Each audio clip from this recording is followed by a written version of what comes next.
إن الحمد لله نحمده ونستعينه ونستغفره ونؤمن به ونتوكل عليه ونعوذ بالله من شرور أنفسنا ومن سيئات أعمالنا. من يهده الله فلا مضل له ومن يضلله فلا هادي له، ونشهد أن لا إله إلا الله وحده لا شريك له، ونشهد أن سيدنا وسندنا ونبينا ومولانا محمدا عبده ورسوله. أما بعد، قال النبي صلى الله عليه وسلم: إنما الأعمال بالنيات. وقال عليه الصلاة والسلام: إن أدنى الرياء شرك، أو كما قال عليه الصلاة والسلام. اللهم صل على محمد وعلى آل محمد كما صليت على إبراهيم وعلى آل إبراهيم إنك حميد مجيد. اللهم بارك على محمد وعلى آل محمد كما باركت على إبراهيم وعلى آل إبراهيم إنك حميد مجيد. محترم سامعین کرام، السلام علیکم ورحمۃ اللہ وبرکاتہ. جو لا کہا وہ لا ہوا، وہ لا بھی اس میں لا ہوا. جو لا کہا وہ لا ہوا، وہ لا بھی اس میں لا ہوا. جز لا ہوا، کل لا ہوا، پھر کیا ہوا؟ اللہ ہوا. محترم سامعین کرام، اللہ تبارک و تعالی قرآن کریم کے اندر فرماتا ہے اور کہتا ہے کہ دنیا کے اندر جتنے بھی درخت موجود ہیں، ان تمام کو کاٹ کر ایک جگہ جمع کر دیا جائے اور ان تمام درختوں کے قلم بنا دیے جائیں، اور اس دنیا میں جتنے بھی سمندر ہیں ان تمام کو ایک جگہ جمع کر دیا جائے اور اسے دوات بنا دیا جائے، اسے انک بنا دیا جائے. اور آگے ارشاد فرماتا ہے کہ جتنی مخلوق اس دنیا میں اب تک آ چکی ہیں، انسان ہو، جنات ہو، حیوانات ہو، نباتات ہو، چرند ہو، پرند ہو، ان تمام کو زندہ کر کر یہاں پر لے کر آیا جائے. اور اب اس دور میں اور اس جہان میں اب جو اس دنیا میں موجود ہیں ان تمام کو ایک جگہ جمع کر دیا جائے، اور آئندہ جو آنے والے ہیں کل قیامت تک کے لیے ان تمام مخلوقات کو ایک جگہ جمع کر دیا جائے، اور ان تمام کو حکم دے دیا جائے کہ جن درختوں کو کاٹ کر قلم بنایا گیا ہے اسے اپنے ہاتھ میں لو، اور جن دریاؤں کو ایک جگہ جمع کر کر دوات بنایا گیا ہے، جسے انک بنایا گیا ہے، اس میں اس قلم کو ڈباؤ اور اس سے لکھو اللہ کی تعریف، اس سے لکھو کہ اللہ کی تعریف، اس سے لکھو کہ اللہ رحمان ہے، اس سے لکھو کہ اللہ رحیم ہے، اس سے لکھو کہ اللہ مالک ہے، اس سے لکھو کہ اللہ قدوس ہے، اس سے لکھو کہ اللہ سلام ہے، اسی سے لکھو کہ اللہ مالک الملک ہے، اس سے لکھو کہ اللہ ذوالجلال والاکرام ہے، اس سے لکھو کہ اللہ دو جہاں کا شہنشاہ ہے، اس سے لکھو کہ اللہ ہی وہ بادشاہ ہے جو ساری کائنات کو چلاتا ہے، اس سے لکھو کہ اللہ احد ہے اور صمد ہے، اس سے لکھو کہ اللہ قل هو اللہ احد ہے، اس سے لکھو کہ اللہ تولج اللیل فی النہار ہے، اس سے لکھو کہ اللہ وتولج النہار فی اللیل ہے، اس سے لکھو کہ وہ تخرج الحی من المیت ہے، اس سے لکھو کہ وہ تعطی الملک من تشاء ہے، اس سے لکھو کہ وہ تعز من تشاء ہے، اس سے لکھو کہ وہ تذل من تشاء ہے، اس سے لکھو کہ هو الاول بھی یہی ہے، آخر بھی یہی ہے، ظاہر بھی یہی ہے، باطن بھی یہی ہے.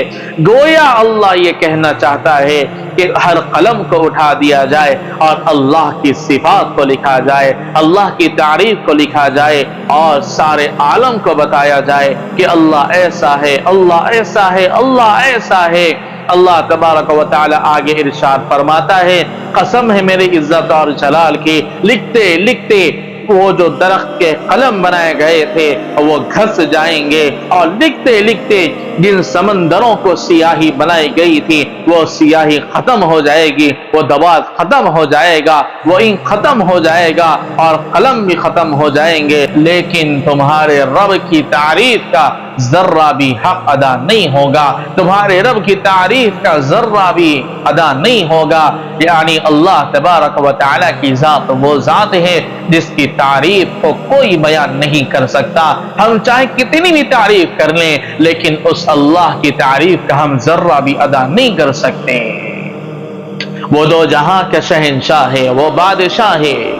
محترم سامعین کرام، اللہ تبارک و تعالی وہ اللہ ہے جو دو جہاں کا مالک ہے۔ یہ اللہ وہ اللہ ہے جو ہر کسی کو اپنے فضل سے کھلاتا ہے۔ یہ اللہ وہ اللہ ہے جو ہر کسی کو اپنے فضل سے زندگی عطا کرتا ہے۔ دو جہاں کا بادشاہ ہے، دو جہاں کا شہنشاہ ہے، اسی کے حکم سے ساری کائنات چلتی ہے، اسی کے حکم سے سارے کائنات کا نظام چلتا ہے، اسی کے حکم سے یہ دھرتی چلتی ہے، اسی کے حکم سے یہ آسمان چل رہا ہے، اسی کے حکم سے یہ سورج کا نکلنا ہے، اسی کے حکم سے یہ چاند کا نکلنا ہے، اسی کے حکم سے یہ ستاروں کا چھا جانا ہے، اسی کے حکم سے انسان کا سانس لینا ہے، اسی کے حکم سے انسان کا چلنا پھرنا ہے۔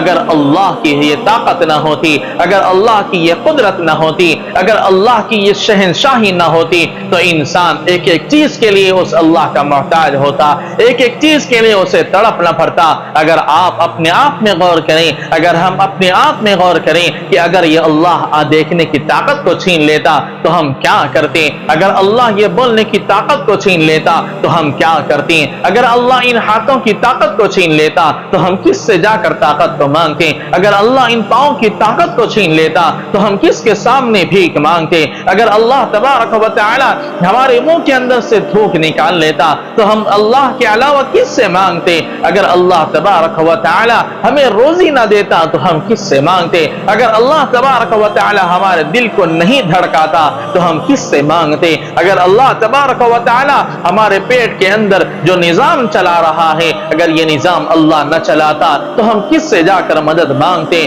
محترم سامعین کرام، یہی وہ اللہ ہے، یہی وہ اللہ ہے، یہی وہ اللہ ہے جو ہمارا پیارا اللہ ہے، جو ہمارا دلارا اللہ ہے، جس نے ہمیں پیدا کیا۔ ہم کچھ نہ تھے، اللہ نے ہمیں زندگی عطا کی۔ ہم کچھ نہ تھے، اللہ نے ہمیں ماں کے رحم میں پیدا فرمایا۔ ہم کچھ نہ تھے، اللہ نے ہمیں گندے نطفے سے بنایا۔ ہم کچھ نہ تھے، اللہ نے پھر ہمارے خون کے لوتھڑے کو بنایا۔ ہم کچھ نہ تھے، اللہ نے پھر ہمارے لوتھڑے میں جان عطا کی۔ ہم کچھ نہ تھے، اللہ نے ہماری ہڈیوں کو بنایا۔ ہم کچھ نہ تھے، اللہ نے ہماری شکل اور صورت بنائی۔ ہم کچھ نہ تھے، اللہ نے ہمارے جسم میں خون کو دوڑایا۔ ہم کچھ نہ تھے، اللہ نے ماں کے رحم میں ہمیں پروان چڑھایا۔ ہم کچھ نہ تھے، اللہ نے ماں کے پیٹ میں ہماری آنکھوں کو بنایا۔ ہم کچھ نہ تھے، اللہ نے ماں کے پیٹ میں ہماری شکل اور صورت، ہمارا منہ، ہماری کان، ہماری آنکھ، ہماری ناک، ہر چیز کو اللہ نے ماں کے پیٹ میں بنایا۔ ہم کچھ نہ تھے، اللہ نے ہمیں ماں کے پیٹ میں سانس لینے کی طاقت عطا فرمائی۔ ہم کچھ نہ تھے، اللہ نے ہمیں ماں کے پیٹ میں ہمارے پیٹ کو بھرنے کی طاقت کو رکھا۔ ہم کچھ نہ تھے، اللہ نے ہمیں 9 مہینے ماں کے پیٹ میں رکھا۔ ہم کچھ نہ تھے، اللہ نے ہمیں اس دنیا میں پیدا فرمایا۔ ہم کچھ نہ تھے، اللہ نے ہمیں دودھ پلایا۔ ہم کچھ نہ تھے، اللہ نے ہمیں ماں باپ کی دولت عطا فرمائی۔ ہم کچھ نہ تھے، اللہ نے ہمیں ماں باپ کے دل میں محبت کو ڈال کر ان کا سایہ ہمارے سروں پر رکھ دیا۔ ہم کچھ نہ تھے، اللہ نے ہمیں دیکھنے کی طاقت عطا فرمائی۔ ہم کچھ نہ تھے، اللہ نے ہمیں بولنے کی طاقت عطا فرمائی۔ ہم کچھ نہ تھے، اللہ نے ہمیں چلنے کی طاقت عطا فرمائی۔ ہم کچھ نہ تھے، اللہ نے ہماری ان ہڈیوں میں طاقت عطا فرمائی۔ ہم کچھ نہ تھے، اللہ نے ہمیں چلنا سکھایا۔ ہم کچھ نہ تھے، اللہ نے ہمیں دودھ پینا سکھایا۔ ہم کچھ نہ تھے، اللہ نے ہمیں کھانا کھلانا سکھایا۔ ہم کچھ نہ تھے، اللہ نے ہمیں بات کرنے کا سلیقہ سکھایا۔ ہم کچھ نہ تھے، اللہ نے ہماری زبانوں میں بول عطا فرمائے۔ ہم کچھ نہ تھے، اللہ نے ہمیں دوڑنا سکھایا۔ ہم کچھ نہ تھے، اللہ نے ہمیں بھاگنا سکھایا۔ ہم کچھ نہ تھے۔ محترم سامعین کرام، یہ سارا وجود اس اللہ کی مہربانی ہے، یہ سارا وجود اس اللہ کی عطا کردہ ایک بہت بڑا تحفہ ہے۔ ہمارے پاس جو کچھ بھی ہے وہ سب اللہ کا ہے،